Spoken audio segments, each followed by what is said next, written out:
Look at this beautiful freaking book, people. This beautiful book, and the babes of remote work right here. Okay. Yay! Yes. We just pulled the Empress card today for it. So there you go. All right.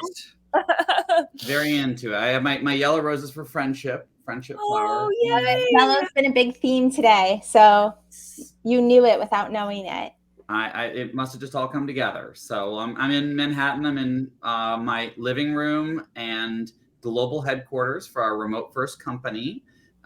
So this is where the checks come sometimes, a big old check in the mail. It's always funny, like if the postman only knew what was in there. So or post person. So lovely to be with you all. How's today been? It's been great. I've been loving listening to the debates and everything else. This is so fun. It's been great. Yeah, it's been a whirlwind experience. It's hard to describe how 2 years of like texting to Zooming to writing can be wrapped up in one thing. But I guess I don't need words anymore because they're all in here. And we're just excited to start getting feedback from the community and hearing about how people are able to drive remote work forward because of it. Yeah. Amazing. And then can you tell your story about, did people ever feel sad for you when you first started your company, and now what do they think? Oh my goodness. The patronizing was real. So this is 2015. I mean, we were using Blue Jeans, not Zoom. I mean, Blue Jeans, like the tech app, like people think it's like a pair of pants. I'm like, no. It was a video thing. Or Google Meet, which is, the same product it was in 2015. But we started and everyone's like, how are you going to remote first? Like everyone was like, oh, you started a business. Where's your office? Everyone's like, where's your office? Because a company or a business must have a place. Where do you go? Where do you work? And so then all these people, I met a lot of founders and everyone's like, well, good luck holding people accountable, or you're not going to have a culture, or no one good is going to want to work for you. And I mean, just like pretty like sort of nasty, dismissive things, right? And it was just like we were lower status, like we couldn't afford an office, or it was sad.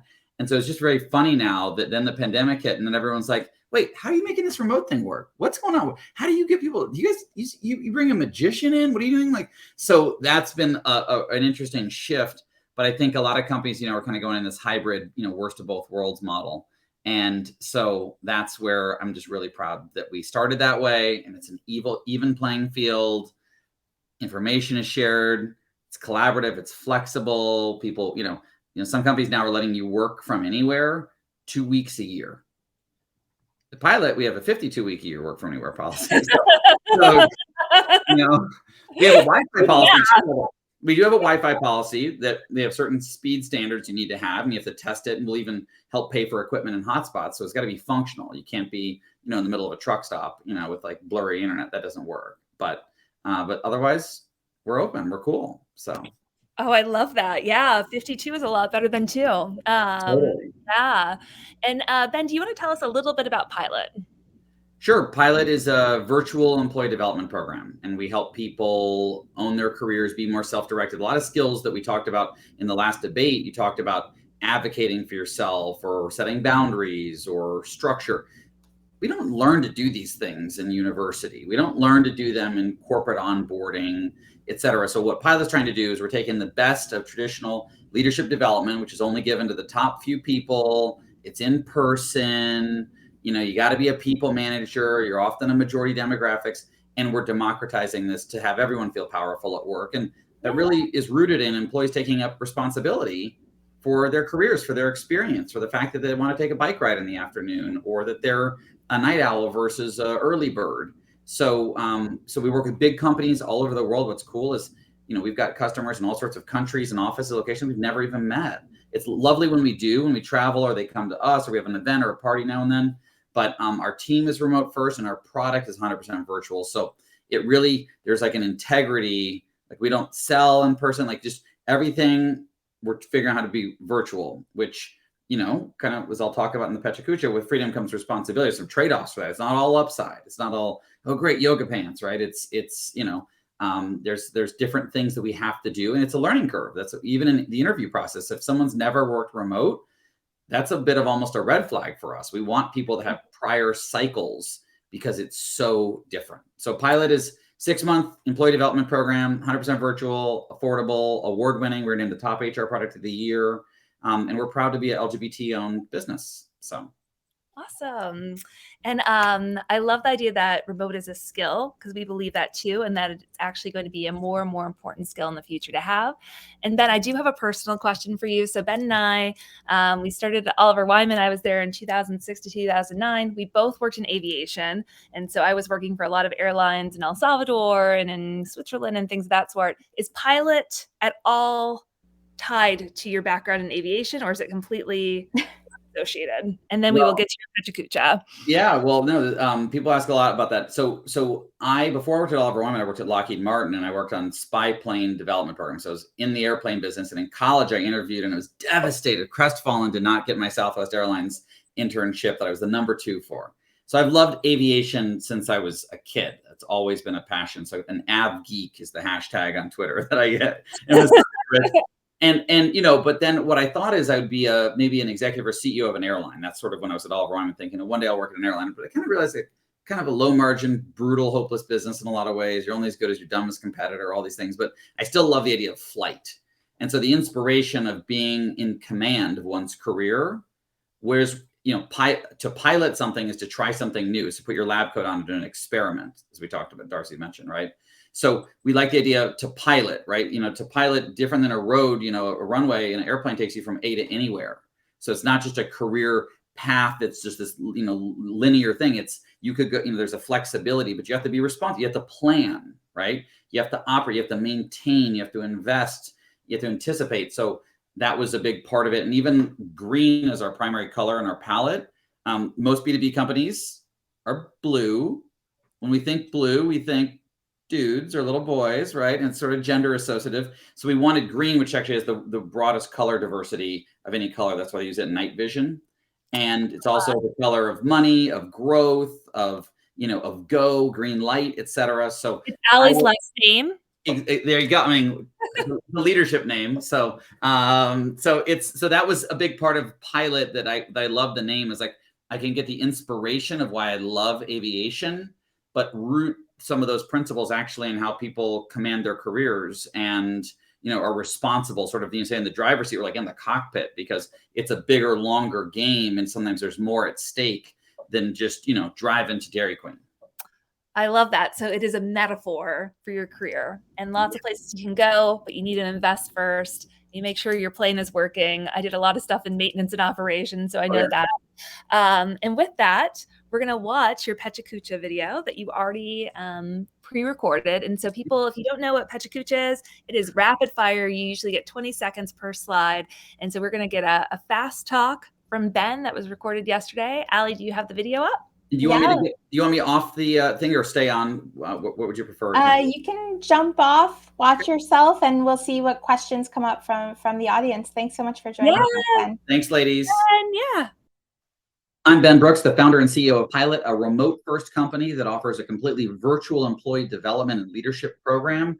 I'm very passionate to talk today about employees needing a different career strategy to succeed in remote work, and we're thrilled to be part of this book launch. So remote work is become very popular, and the pandemic was a forcing function, an accelerant. And all of a sudden people realize the possibility of the amazing technologies that have been developed to be able to have a lot more flexibility to be successful and get our jobs done without being tethered to a physical work location, an office park, a skyscraper, etc. However, it's come with a lot of consternation for senior executives and board members and investors that are worried that if they're not having proximity to employees, they're not going to be able to manage performance. And so it's really created a lot of friction and concerns about culture, about accountability, about relationships, about retention, frankly. And of course, employees love remote work. It provides flexibility, cost savings, less time commuting, be able to take care of your well-being. Also unlocking career opportunities that may be way outside of your local labor market. It makes complete sense why employees, generally, the demand for remote jobs is going up. But our initiation of remote work was baptism by fire. The hot mess of the Zoom bombings of animals and kids and people looking like they're in a hostage situation. Their backgrounds are terrible, their lighting, not knowing how to use technology, the Wi-Fi going down. we didn't really get set up for success. We were a little like training a dog to swim. You just throw it in the water and figure it out. That's a bit how it went. Well, what happened? Employees got burnt out. A big part of the Great Resignation is in 2020, the economists showed that employees were working on average 2 hours more a day remote than they were in the office to get the same amount of work done because they hadn't figured out how to be successful in a remote context, which contributed to a great deal of burnout and a great deal of fatigue. Turns out where we work affects how we work. When we're in an office and we're working with people in our physical proximity, there's different things that makes that a lot easier in a lot of ways. And we're working remotely, we have to think about, it's almost like a sports team playing in a different environment or climate or terrain. You have to think about different methods to work in a different context. And employees get a lot of benefit from remote. What no one's told them is nothing for life is for free. With freedom comes responsibility. So you've got a trade-off. There's a give-get. You're going to get a bunch of benefits, but you're going to have to be more self-directed, going to be, more responsible, a lot of other things that we're not yet telling employees, and they need to hear this message. The office, I worked in offices for years, great organizing structure, chance encounters, accountability, support, belonging, easier ways to have conflict, et cetera, collaboration. The office is a great, wonderful structure in a lot of ways for people to be successful, accountable, professionals, on time, et cetera. When we log into work just from our kitchen counters and join a meeting and an email and we log back out, all of a sudden a career becomes a gig. And gig work isn't very satisfying. We don't feel a connection to the brand or the mission of what we do or the people that we work with. And that's not really a great career management strategy over the long term. Instead, we need to think about different rules of success, right? Different standards. Say, hey, if you're going to work remote, it's going to look different. You're going to have to be more self-directed. You're going to have to be more self-organized. You're going to have to communicate better. We have to set new expectations to say, hey, do you want a remote job or not? Most employees think about what's the benefit for me, but also then what's the trade-off that you're going to have to give up or the things you're going to have to do. You're going to have to learn to write asynchronous work. If you're going to be in Zoom fatigue and meetings all day, remote's not going to work. You have to get better at writing, short videos, collaboration tools, shared documents, messaging services.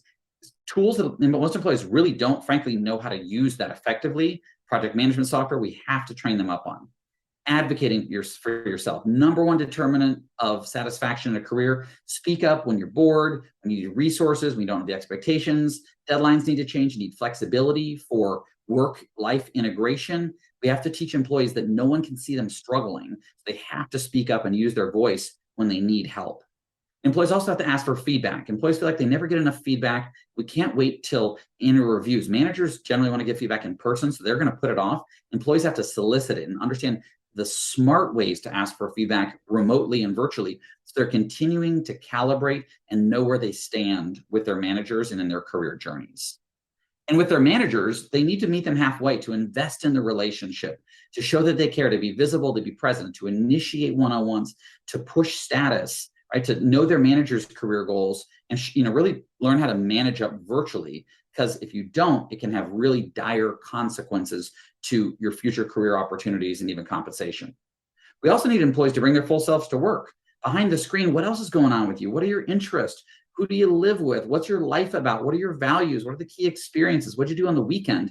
We need employees to share more of themselves, to create that connection and affinity that's so important, and often are clues that we get when we're inside someone's office or workspace. On occasion, we're going to have to show up as well, in person, old school, for key events, meetings, collaboration offsites, or celebrations or team events or camaraderie. And we have to trade off the discomfort and the friction to do that as a commitment to the relationships that make work so fulfilling and make us successful in our careers. Out of sight is out of mind. It's not know who you know, it's who knows you. And if you're invisible, you're more likely to get cut or not considered for career opportunities or not be viewed as a team player. So we have to find ways to create visibility remotely and digitally without always having to be in person, which takes some inventive creativity. And employers must invest training dollars and learning and development dollars into programs that can skill up employees to succeed in remote and to be more self-directed, to advocate for themselves, to do the async, to invest in the manager relationship. You've got to put the dollars and the time and the structure to enable remote work, because remote work offers an incredible breakthrough opportunity for employees to take new career paths and live into different parts of the country, get their personal needs met, and for employers to tap into new talent and to work more efficiently and thoughtfully and globally. but we have to set this up for success rather than the baptism by fire where we started. I'm Ben Brooks. I'm the founder and CEO of a remote first company. We seek to be a role model, and we would love to help your organization skill up your employees to make remote work. We are thrilled to be part of the Remote Works book, 2 amazing female authors, and an incredible movement about the future of work that's happening right now. Thank you.